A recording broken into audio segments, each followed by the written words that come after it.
Warning, I am not a professional. This is not a tutorial. Don't try this at home.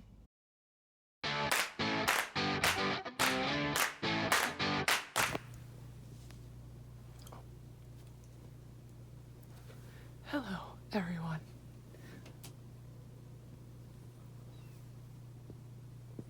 Hi guys, today I'm going to be doing my roots, trying to blend them out a little bit so they're not as harsh of a line, and we'll see what else I do. Okay, so I'm gonna give you a disgusting close-up of my roots. Those nice greasy roots right there.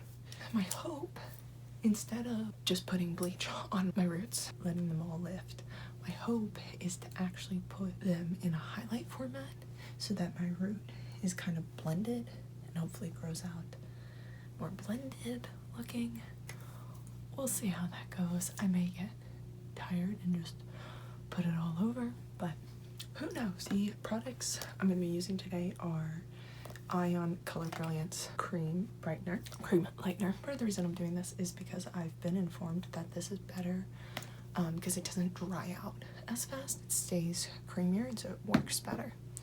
And then because I lift quite easily and I'm going for more blended, I am going to be using a 10, covering my face with a dramatic shadow, 10 volume developer. My hair lifts just quite easily, and when you put bleach on your roots, because they're right next to your scalp, they heat up quicker. So it's a lot easier for them to lighten. And as I go through, I will show you guys the method that I do.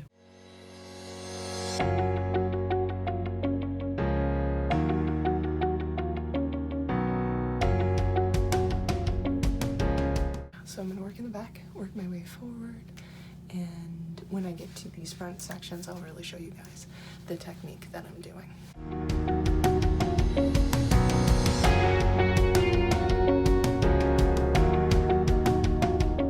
Okay, change of plans. Trying to highlight my head from the back going forward is just too complex for me.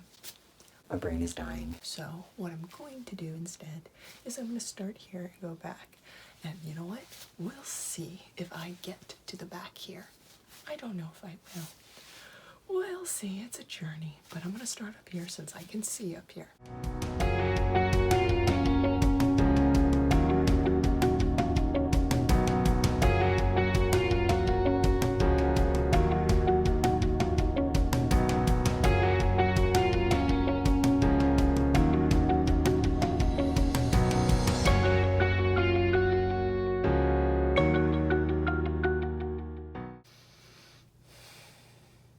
If you're not good at it, don't do it.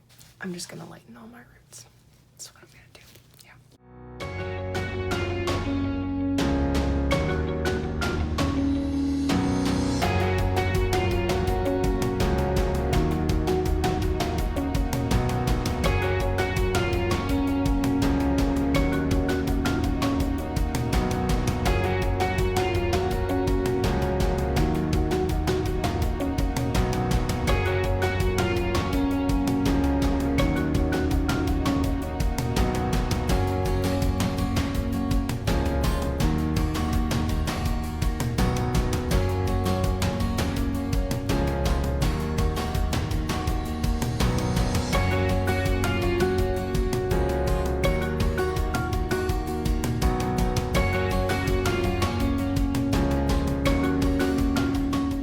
I just covered my hair in bleach entirely because I wanted to try to lift some brassiness out of the rest of it. I'm gonna sit with this on for probably the next 20 minutes and then I will rinse it out and we will see what we are working with.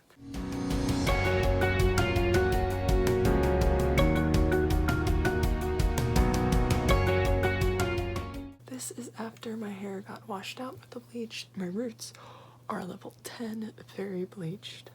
The ends, some of them are level 10, and I don't know if it's fully coming up in camera, but they're still golden and still not as light as I would like them to be, but you know, beggars can't be choosers. My hair just doesn't want to lift at the ends, and that's okay. And I just put in a little bit of a leave-in conditioner, combed through it very gently, but I actually wanted to show you guys something that is a reality when you don't wash your hair for a couple of days because you're wanting to bleach it, so you just don't want to do a freshly washed hair, and just the reality of doing anything to your hair.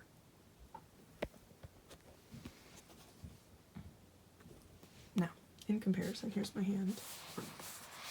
Here's the pile of hair. Now, this is not actually too much hair. I really squish it down. It's not that much hair. Honestly, this isn't from breakage. This is just from not washing my hair for a couple of days. And so you've got this hair damage. Now, here's the reality. When you do anything to your hair, you risk breakage. You risk hair coming off. And I mean, we all should be used to it, but you lose 50 to 100 hairs a day. Something in that range. If I lose 50 hairs a day and the majority of them come out when I'm in the shower, and I don't shower for a few days, don't wash my hair for a few days, I can expect a lot of hair to come out when I do finally do that. I am going to dry it and apply the rest. So I am going to start dyeing my hair. We'll see how it turns out. I'm not too sure about it, but you know, you only live once, so you might as well try what you think would be cool. What I'm basically going to do is I'm going to start off on my roots. I'm going to do this intense lavender color. I am going to dilute it so that it is not so strong of a purple. Then in my mid shafts and all varied throughout, I'm going to be putting in 10NA, so the lightest ash blonde tone, mainly because I'm not looking for an overall color shock. I'm also going to mix that a little bit with Icy White toner on my ends, which I'm planning on getting a haircut soon anyway, so if this doesn't look great, I'll just cut it off. I'm putting on Lemon, so it's a yellow color. Again, I'm going to dilute it so it's not so strong.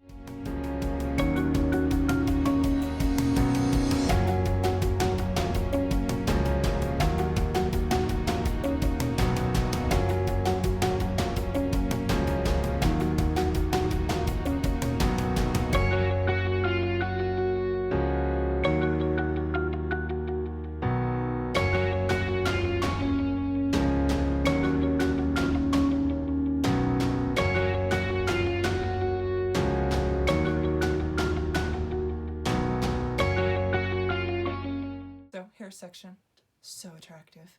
I'm gonna start in the back, work forward, and we'll see what happens. You guys will watch.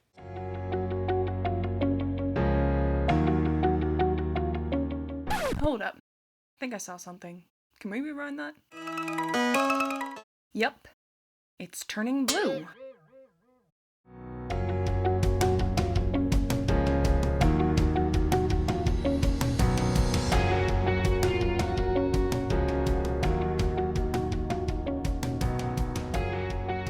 Oh, there's a great shot of it being blue.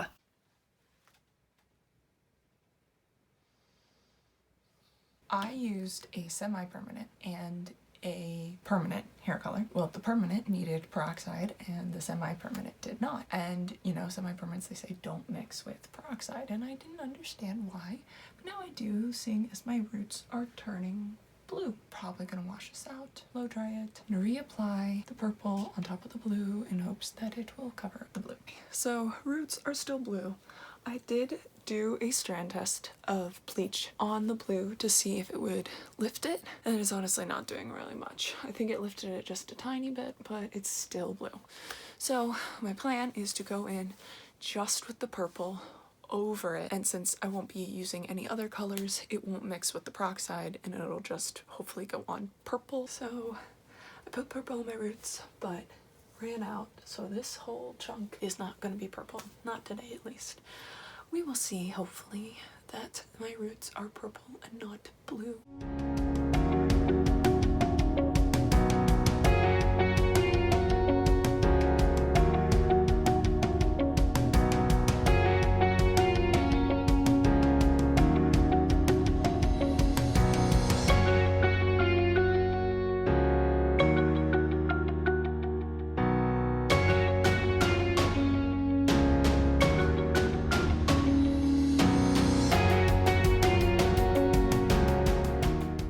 I just applied on more of this. So this is the Brights Semi-Permanent Cream Hair Color in Lavender. And I mixed in a little bit of rose into it, very small amount of rose into it, just so it had more of the reds and undertones. Hopefully, when the color washes out, it'll be the color of purple I would like it to be.